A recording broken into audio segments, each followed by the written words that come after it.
దూత media, power of news. భాద్రపద బహుళ పాడ్యమి నుంచి భాద్రపద అమావాస్య వరకు మధ్యనున్న 15 దినాలను మహాలయ పక్షాలు అంటారు. మరణించిన తండ్రి, తాత, ముత్తాతలను తలుచుకొని పుత్రులు శ్రాద్ధ తర్పణ, పిండ ప్రదానాది పితృయజ్ఞ విధులను నిర్వహించటానికి నిర్దేశించిన ఈ 15 రోజులని మహాలయ పక్షాలు అంటారు. వీటిని పితృపక్షాలని, అపరపక్షాలని కూడా అంటారు. మరణించిన పితృదేవతలకు భక్తిగా ఆహారాన్ని అందించి వారి ఆకలి తీర్చటమే ఈ మహాలయ పక్షముల ముఖ్యోద్దేశం. పితృదేవతలకు ఆకల అనే సందేహం కలగొచ్చు.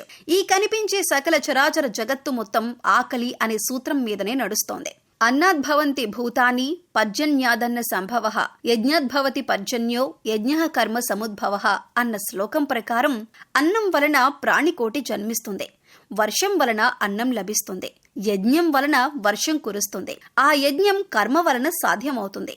అన్నం దొరకాలంటే మేఘాలు వర్షించాలి, మేఘాలు వర్షించాలంటే దేవతలు కరుణించాలి, దేవతలు కరుణించాలంటే వారి ఆకలి తీరాలి, వారి ఆకలి తీరాలంటే యజ్ఞాల ద్వారా వారి హవిర్భావాలు అందజేయాలి. మరణించిన ప్రాణి ఆత్మరూపంలో పితృలోకంలో ఉంటుంది. ఆ ఆత్మ తన పూర్వ కర్మానుభవం కోసం తిరిగి ఈ భూమి మీద జీవాత్మగా అవతరించటానికి అన్నాన్ని ఆశ్రయించి పురుషదేహంలో శుక్రకణంగా రూపొంది స్త్రీ గర్భంలో ప్రవేశించి శిశువుగా రూపాంతరం చెంది ఈ భూమిపైకి వస్తుంది.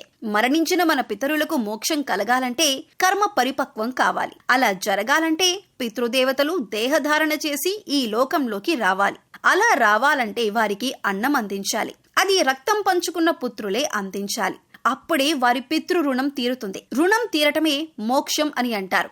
రేపు మనకు ఇంతే. తద్దినాలు పెడుతున్నాం కదా, మహాలయ పక్షాలు పెట్టాలా అనే సందేహం కలగొచ్చు.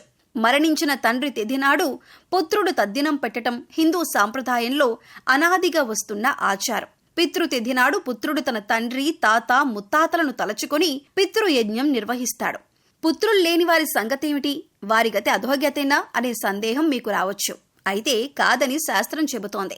మన కుటుంబాలలో పెళ్లి కాని సోదర సోదరీలు, సంతానం లేని దంపతులు, ప్రమాదాల్లో మరణించిన చిన్నపిల్లలు, యుద్ధాలు, శిక్షలు, ఆత్మహత్యలు, ప్రకృతి వైపరీత్యాల ద్వారా గుర్తు తెలియక మరణించిన వారు ఉండొచ్చు.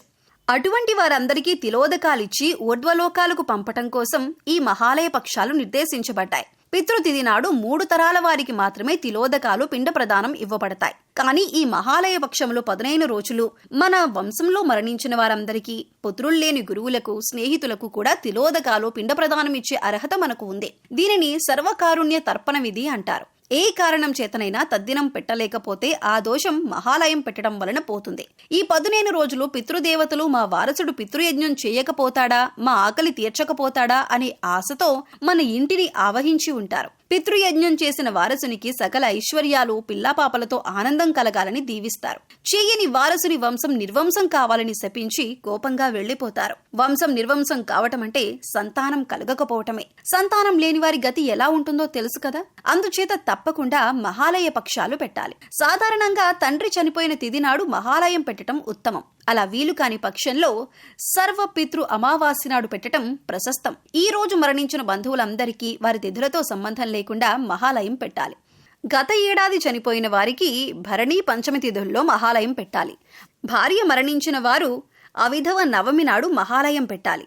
ఆ రోజు సుమంగళిగా మరణించిన తన భార్యను తలుచుకుని ఒక సుమంగళికి భోజనం పెట్టి పసుపు, కుంకుమ, గాజులు, పువ్వులు, చీర, రవికి గుడ్డ పెట్టి సత్కరించాలి. చిన్నపిల్లలు చనిపోతే 12వ రోజు మహాలయం పెట్టాలి. చిన్నపిల్లలు అంటే ఉపనయన వయస్సు 10 సంవత్సరాలు దాటని వారు. ఒకవేళ 10 సంవత్సరాల లోపే ఉపనయనం జరిగి ఉంటే ఆ పిల్లవాడు మరణించిన తిథినాడే మహాలయం పెట్టాలి. ప్రమాదాలు, ఉరిశిక్ష, ఆత్మహత్యల వల్ల మరణించిన వారికి గయల చతుర్దశి నాడు పెట్టాలి. మహాలయం పెట్టే కర్త శుచిగా స్నానం చేసి పవిత్రం ధరించి శ్రద్ధగా, భక్తిగా, మంత్రపూర్వకంగా 5 బ్రాహ్మణ భోక్తలతో ఈ పితృకార్యం నిర్వహించాలి.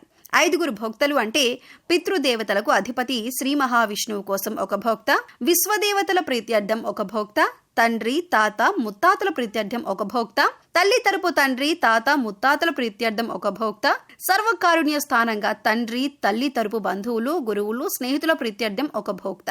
పురోహితుని సూచనలతో హోమ, తర్పణ, పిండ ప్రదానాది విధులతో ఈ కార్యాన్ని శ్రద్ధగా నిర్వహించాలి. శ్రద్ధయా క్రియతే ధ్యేయం శ్రాద్ధం అన్నారు పెద్దలు. 5 భోక్తలతో జరిపించే ఆర్థిక స్తోమత లేనివారు కనీసం ఒక భోక్తతో ఈ క్రతువు జరపాలి. మహాలయం పెట్టకుండా మాత్రం ఉండకూడదు. వివాహేతర సంబంధాల వల్ల జన్మించిన సంతానానికి ఈ పితృకార్యం చేసే అర్హత శాస్త్రం కల్పించలేదు. మనకు జన్మనిచ్చిన తల్లిదండ్రులకు విధి విధాన పితృకర్మలు నిర్వహించటం పుత్రుల విధి, కర్తవ్యం, బాధ్యత. ఈ బాధ్యతను గుర్తించి ఈ మహాలయ పక్ష విధులను భక్తి శ్రద్ధలతో నిర్వహించి పితృదేవతల ఆశీస్సులు అందుకోవాలని ఆకాంక్షిస్తున్నాం. For more updates, please subscribe Dutta Media.